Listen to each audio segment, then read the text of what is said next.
नमस्कार दोस्तों, मैं निर्मला आप सभी को सबसे पहले महाराणा प्रताप जयंती की शुभकामनाएं देती हूँ। आप सभी बचपन से उनके बारे में पढ़ते आ रहे हैं। उन्होंने अपने मेवाड़ क्षेत्र के लिए अपने प्राणों की आहुति दे दी, लेकिन मुग़लों की अधीनता स्वीकार नहीं की। मैं इसी को आगे बढ़ाते हुए एक शायरी सुनाना चाहती हूँ। वो झुका कभी ना मुग़लों से, वो झुका कभी ना मुग़लों से, ये स्वाभिमान उसी का नारा है।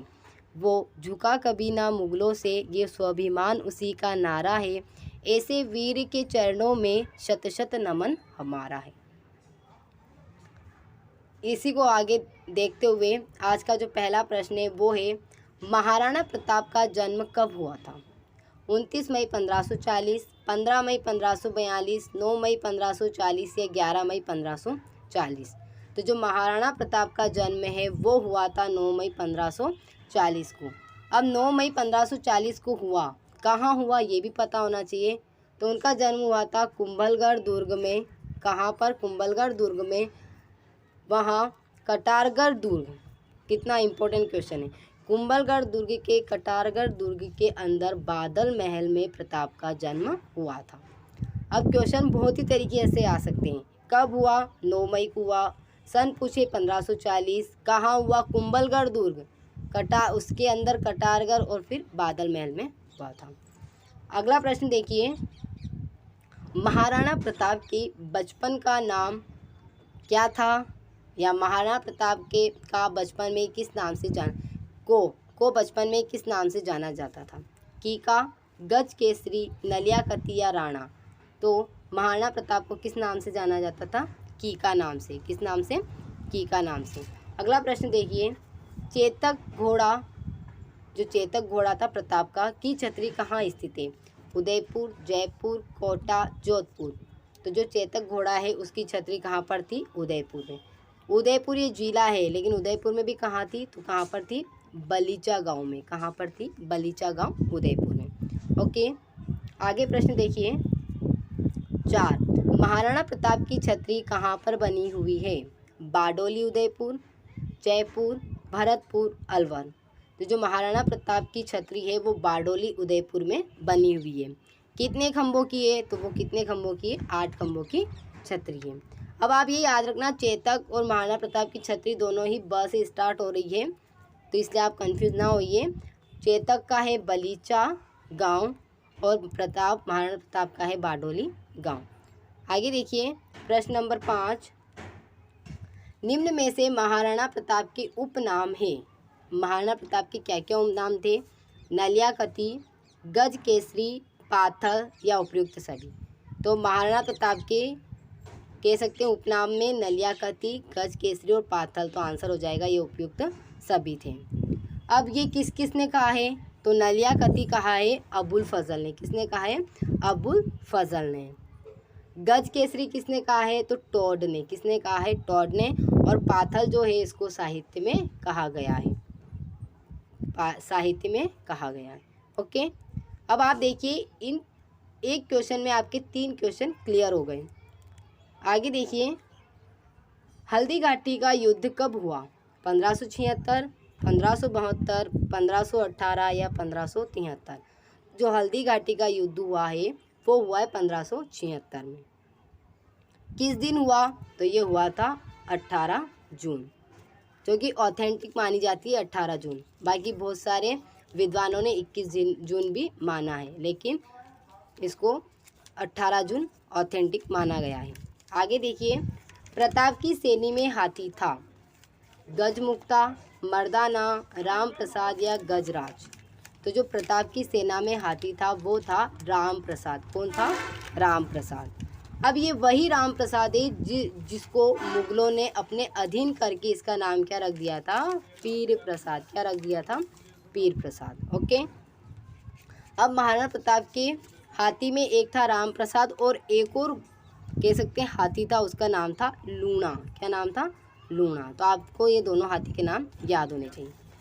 अब आगे देखिए क्वेश्चन नंबर 8, राम प्रसाद हाथी को मुगल सेना ने पकड़ लिया था और अकबर ने नाम बदल कर क्या रखा? जस्ट मैंने आपको ऊपर बताया कि राम प्रसाद का नाम जो है चेंज करके क्या रख दिया था, उन्होंने रख दिया था पीर प्रसाद। तो इसका ऑप्शन कौन सा सही हो जाएगा, इसका ऑप्शन सही हो जाएगा द। क्या हो जाएगा, द। अब अगला देखिए क्वेश्चन नंबर 9, महाराणा प्रताप की ओर से युद्ध करने वाला एकमात्र मुस्लिम सेनापति कौन था? बदायूनी, आसिफ खान, शाहबाज खान या हकीम का सूरी? तो जो महाराणा प्रताप, तो इसका ऑप्शन हो जाएगा द, हकीम का सूरी। क्या नाम था? हकीम का सूरी। अगला प्रश्न देखिए 10, महाराणा प्रताप के प्राण संकट में देखकर उनके सिर से राजकीय छत्र उतारकर अपने सिर पर धारण करने वाला कौन था? झालाबीदा, मानसिंह सोनगरा, शक्ति सिंह या भीम डोडिया? तो किसने उनके सिर से जो छत्र था वो उतारकर अपने सिर पर ले लिया था? तो वो था झालाबीदा। तो ऑप्शन आ जाएगा अ, इसका सही। अगला देखिए, हल्दी घाटी के युद्ध को खमनोर का युद्ध किसने कहा? कर्नल टोट, अबुल फजल, डॉक्टर गोपीनाथ शर्मा या उपयुक्त में से कोई नहीं? तो जो हल्दी घाटी का युद्ध है उसको खमनोर का युद्ध कहा था। किसने कहा था? अबुल फजल ने। किसने कहा था? अबुल फजल इसका राइट आंसर हो जाएगा। अगला देखिए, मुंतख तवारीख ग्रंथ किसका है? बदायूं का, आसफ खां, अबुल फजल या श्रीवास्तव का? तो जो मुंतख तवारीख ग्रंथ है ये हो जाएगा बदायूं का। क्या हो जाएगा? बदायूं का। और जो बदायूं का हो जाएगा मुंतख तवारीख, और बदायूं ने हल्दी घाटी के युद्ध को कहा था गोगुंदा का युद्ध। क्या कहा था? गोगुंदा का युद्ध। और खमनोर का युद्ध किसने कहा था? अबुल फजल ने। 13 देखिए, निम्न में से प्रताप की सेना में कौन से सेनापति शामिल नहीं थे? मानसिंह सोनगरा, पूंजा भील, मेहतर खां या झाला मानसिंह? तो सेनापति में शामिल नहीं था, यानी 3 सेनापति थे और एक सेनापति नहीं था। तो वो हो जाएगा स, मेहतर खां। क्या हो जाएगा? स, मेहतर खां। अगला देखिए, अकबर के सेनापति के रूप में शाहबाज खान ने मेवाड़ पर कितनी बार आक्रमण किया था? तो अकबर के सेनापति के रूप में शाहजहाँ जो कह सकते हैं शाहबाज खान ने आक्रमण किया था 3 बार। कितनी बार किया था? 3 बार। अब 3 बार कब कब किया था? तो ये किया था 1577 में, 78 में और जो 79 में। ओके, आगे देखिए, संकट के समय राणा प्रताप को किसने आर्थिक सहायता दी थी? भामाशाह ने, ताराचंद ने, मानसिंह सोनगरा ने या पूंजा भील ने? तो संकट के समय राणा प्रताप को आर्थिक सहायता देने वाले थे भामाशाह। तो आंसर हो जाएगा अ। अब भामाशाह ने कितनी सहायता की थी? तो भामाशाह ने की थी 20,000 स्वर्ण मुद्राएं दी थी। कितनी? 20,000 स्वर्ण मुद्राएं दी थी और 25 लाख कैश कह सकते हैं तो आर्थिक सहायता की थी। ओके, आगे देखिए क्वेश्चन नंबर 16, भामाशाह को मेवाड़ का कर्ण किसने कहा? जेम्स टॉड, गोपीनाथ शर्मा, अबुल फजल या श्रीवास्तव? तो मेवाड़ का कर्ण कहने वाले हैं जेम्स टॉड। तो आंसर हो जाएगा जेम्स टॉड। क्या हो जाएगा? James Tod. इनको मेवाड़ का कर्ण भी कहा जाता है, मेवाड़ का रक्षक भी कहा जाता है और मेवाड़ का उद्धारक भी कहा जाता है। ओके, आगे देखिए, राणा प्रताप ने कब कुंभलगढ़ पर पुनः अधिकार उसे अपनी राजधानी बना लिया? 1572, 1575, 1580 या 1585? तो कब बनाया था? तो उसको फिर से अपनी राजधानी बनाया था 1580 में। तो आंसर हो जाएगा स, 1580। आगे देखिए, मेवाड़ की संकटकालीन राजधानी किसे कहते हैं? कुंभलगढ़ को, मांडलगढ़ को, चित्तौड़गढ़ को, रणथंभौर को? तो मेवाड़ की संकटकालीन जो राजधानी है वो कहलाती है, कौन सी कहलाएगी? कुंभलगढ़ को। इसका आंसर हो जाएगा कुंभलगढ़। महाराणा प्रताप के दरबारी पंडित कौन थे? कौन थे? हेमरत्न, चक्रपाणी मिश्र, विश्ववल्लभ या दुर्सा आड़ा? तो उनके जो दरबारी पंडित थे वो हो जाएगा आंसर ब, चक्रपाणी मिश्र। आगे देखिए, मुगलों की अधीनता स्वीकार करने वाला मेवाड़ का पहला शासक कौन था? महाराणा प्रताप, अमर सिंह, शक्ति सिंह या भामाशाह? तो मेवाड़ की जो अधीनता स्वीकार की थी वो की थी अमर सिंह ने। अब किसके साथ की थी? मेवाड़ का पहला शासक था अमर सिंह जिसने मुगलों की अधीनता स्वीकार की थी। किससे की थी? जहांगीर कब की थी ये भी पता होना चाहिए। तो ये की थी 5 फरवरी 1615 को। ओके, 5 फरवरी 1615 को जहांगीर के साथ अमर सिंह ने प्रथम बार, या कह सकते हैं पहला शासक जिसने मुगलों की अधीनता स्वीकार की। प्रताप की माता का क्या नाम था? धीर भाई, जयवंता बाई, सुमेर बाई या रानी कुंवरानी? तो जो महाराणा प्रताप की माता का नाम था वो जयवंता बाई था। इसका आंसर हो जाएगा जयवंता बाई। आगे देखिए, प्रताप का राज्याभिषेक कहाँ व कितनी आयु में हुआ?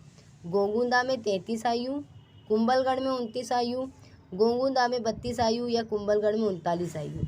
तो प्रताप का जब राज्याभिषेक हुआ उनकी उम्र कितनी थी और कहाँ हुआ, ये प्रश्न है।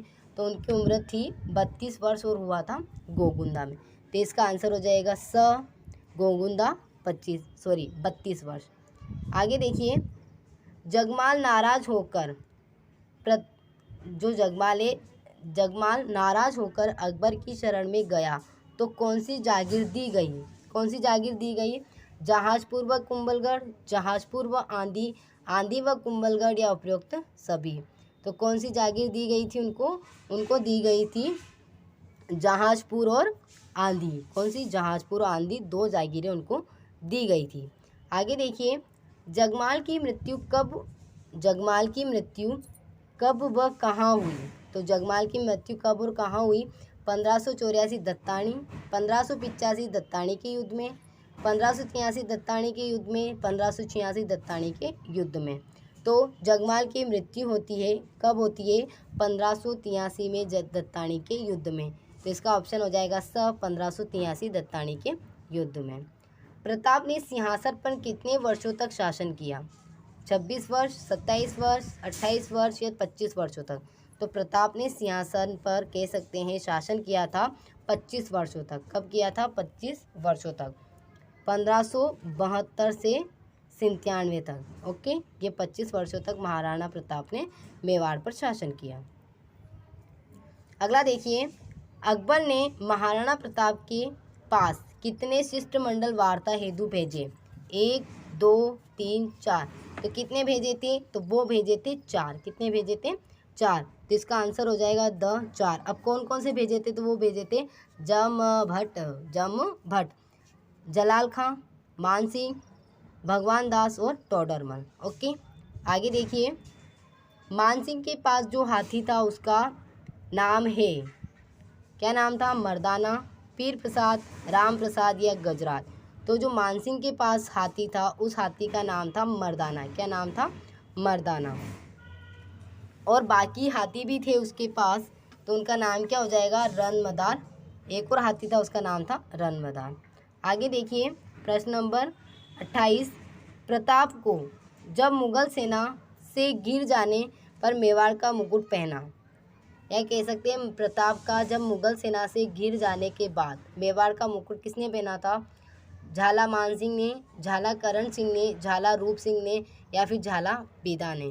तो किसने पहना था? वो पहना था झाला बीदा ने। इसका आंसर हो जाएगा झाला बीदा। नीला घोड़ा रा असवार शब्द किससे सुने? राणा प्रताप ने शक्ति सिंह से, राणा शक्ति सिंह ने राणा प्रताप से, राणा जगमाल ने शक्ति सिंह से या राणा उदय सिंह ने शक्ति सिंह से? तो जो नीला घोड़ा रा असवार शब्द सुनने वाले हैं वो है राणा प्रताप ने सुने थे शक्ति सिंह से। किसने सुने थे? राणा प्रताप ने शक्ति सिंह से सुने थे। इसका आंसर हो जाएगा राणा प्रताप ने शक्ति सिंह से। अगला देखिए, क्वेश्चन नंबर 30, बदायूं ने किससे पूछा था कि हम हमारी राजपूत सेना व प्रताप की राजपूत सेना को कैसे पहचानेंगे? अबुल फजल से, आसफ खां से, मानसिंह से या रहीम खाना है ना? तो किससे पूछा था कि हम हमारी जो राजपूत सेना है वो प्रताप की राजपूत सेना है उसको कैसे पहचानेंगे? तो ये पूछा था उसने आसफ खां से। आंसर हो जाएगा आसफ खां। अगला देखिए, क्वेश्चन नंबर 31, दिवेर के युद्ध में मुगलों की ओर से मारा गया था, ये मुगलों नहीं है, मुगलों की ओर से मारा गया था, हरबाज खां, शेरिमा सुल्तान खां, मोहम्मद सुल्तान या अकरम सुल्तान खां? तो दिवेर के युद्ध में मुगलों की तरफ से मारा गया था वो था शेरिमा सुल्तान खां। आंसर हो जाएगा शेरिमा सुल्तान खां।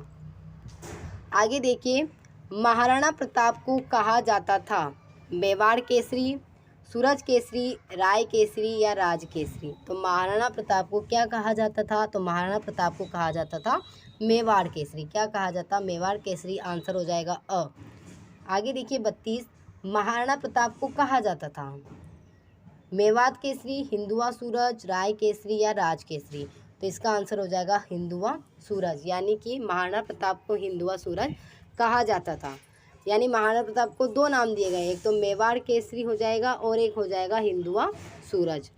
आगे देखिए 34, प्रताप का दरबारी कवि कौन था? रुद्रपाणी, चक्रपाणी, चेगर, ये चंद्र चेगर है और हरिविजय। तो प्रताप का जो दरबारी कवि था वो था चक्रपाणी मिश्र। ये दरबारी कवि भी था और एक ये दरबारी पंडित भी कहलाता था।